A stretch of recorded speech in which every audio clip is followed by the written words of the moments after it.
নমস্কার, আমি রাহুল মুখার্জি।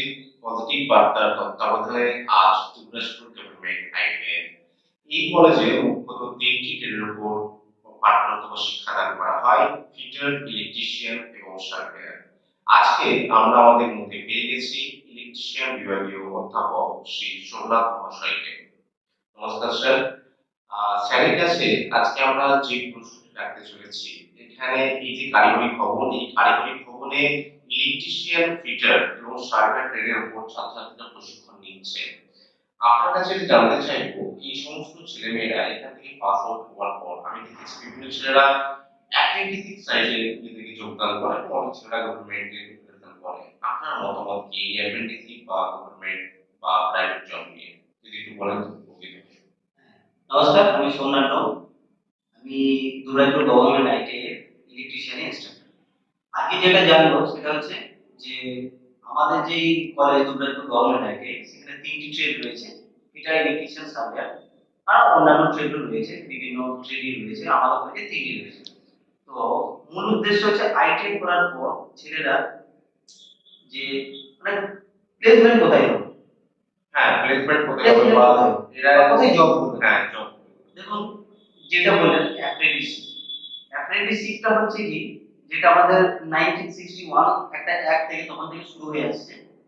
এই অ্যাপ্রেন্টিসশিপটা হচ্ছে, যেটা বলবো যে আইটিআই কমপ্লিট করার পর 2 বছর হোক বা 1 বছরের কোর্স হোক, আইটিআই কমপ্লিট হওয়ার পর যদি কেউ অ্যাপ্রেন্টিসশিপ না করে, তাহলে সরকারের মতে বা রুলস এর মতে সেটা কিন্তু পুরোপুরি আইটিআই কমপ্লিট না। অ্যাপ্রেন্টিসশিপ করা মানে কি, যে একটা ইন্ডাস্ট্রিয়াল বা একটা ইন্ডাস্ট্রিতে যে কাজকর্মগুলি হয় সেটা একটা ধারণা দেওয়া, সেটা একটা প্রশিক্ষণ দেওয়া। ফিল্ড ওয়ার্ক, যে আমরা আগামী দিন, যেমন আমরা তো টেকনিশিয়ান, আমরা একটা মেইনটেনেন্স লোক, যে আমরা যে আইটিআই করার পর যে বিভিন্ন কোম্পানি হোক বা গভর্নমেন্ট সেক্টর হোক, সেখানে আমরা ফিল্ড ওয়ার্ক করি। তো সেই ফিল্ড ওয়ার্কটা যে করবো সেটা কেমন হবে, সেই ধ্যান ধারণাটা দেওয়ার জন্যই প্রথমে প্রশিক্ষণ যেটা দেওয়া হয় আইটিআই কমপ্লিট করার পর, সেটা হচ্ছে অ্যাপ্রেন্টিসশিপ। আচ্ছা সুরজ স্যার, আপনাকে আরেকটা প্রশ্ন করবো। এই যে অ্যাপ্রেন্টিসশিপ যে পড়াশোনাটা বা যে কাজটা তারা করানো হয়, এটা কত বছরের চুক্তিবদ্ধ করা হয়? যেমন অ্যাপ্রেন্টিসশিপ, যেমন আমাদের 2 বছর আইটিআই করার পর বা 1 বছর আইটিআই করার পর আমাদের যে অ্যাপ্রেন্টিসশিপ রয়েছে, সেটা আমাদের 1 বছরের ট্রেনিং প্রোভাইড করা হয়। আচ্ছা। হ্যাঁ, 1 বছর ট্রেনিং করার পর সেটা একটা সার্টিফিকেটও দেওয়া হয়। সেই সার্টিফিকেট থেকে বিভিন্ন কোম্পানিতে বলতে পারেন বা বিভিন্ন গভর্নমেন্ট সেক্টরেও আমরা কিন্তু এই সার্টিফিকেটটা ভ্যালু রয়েছে, যেটা এক্সপেরিয়েন্স হিসেবেও আমরা কিন্তু বিভিন্ন কোম্পানিতে বা বিভিন্ন গভর্নমেন্ট সেক্টরেও আমরা কাজে লাগাই। যেমন বলতে পারেন রেল, বলতে পারেন সেল, বলতে পারেন রিটেল, বলতে পারেন। যেমন এখন যেটা আমরা সবাই জানি যে টাটাও কিন্তু এখন যে সমস্ত রিক্রুট করছে, সেগুলি থেকে কিন্তু প্রথমেই যেটা চাইছে সেটা হচ্ছে যে অ্যাপ্রেন্টিসশিপ চাই। অ্যাপ্রেন্টিসশিপ থাকলে তবেই সে কিন্তু ফর্মটা ফিল আপ করতে পারবে।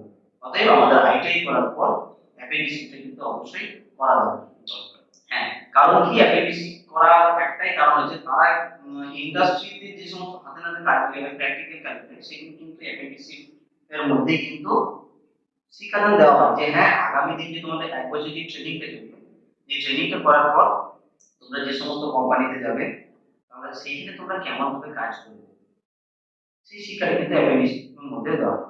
হ্যাঁ, আরেকটা বিষয় রয়েছে যে ট্রেনিং চলাকালীন একটা স্টাইপেন্ড রয়েছে, যেটা সমস্ত কোম্পানি যেটা দেয়, 7 থেকে 8 হাজার টাকা একটা স্টাইপেন্ড দেয়।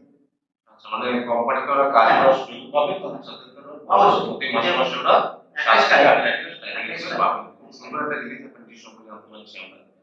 আচ্ছা, আরেকটা বিষয় স্যার আপনি যদি একটু সমাধান করেন, সেটা হচ্ছে এই যে অ্যাপ্রেন্টিসশিপ কমপ্লিট হলো, তারপরে তো অনেকে জবের জন্য অ্যাপ্রোচ করে বলেছে, ইন্ডাস্ট্রি পারপাসে জব অ্যাচিভ করবার জন্য ছাত্রদের কি করণীয় দরকার, এটা আপনার কাছে শুনবো।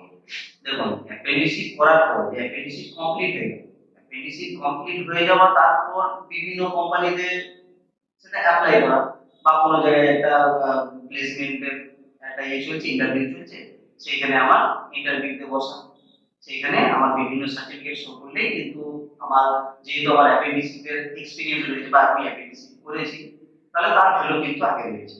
তাহলে তারা কিন্তু সেই কোম্পানিতে কাজ করার কিন্তু সুযোগটা কিন্তু খুব তাড়াতাড়ি হয়। একটা নর্মাল ছেলে যে অ্যাপ্রেন্টিসশিপ করেনি, শুধু আইটিআই পাস করেছে, বসে আছে বাড়িতে, সে কিন্তু অ্যাপ্রেন্টিসশিপ করেনি, তার কিন্তু ভ্যালুটা অ্যাপেন্ডিক্স করার একটা স্টুডেন্টের থেকে কিন্তু একটু কম।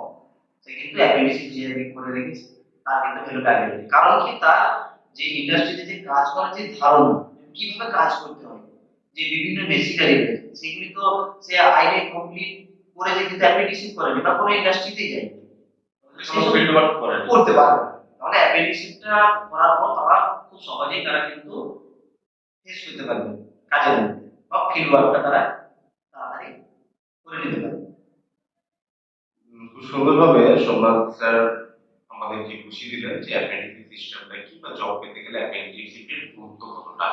আশা করছি ফিচার ইলেকট্রিশিয়ান এবং সার্ভারের ছেলেরা প্রত্যেকে যে সম্পর্কে ওয়াকিবহাল হয়েছেন।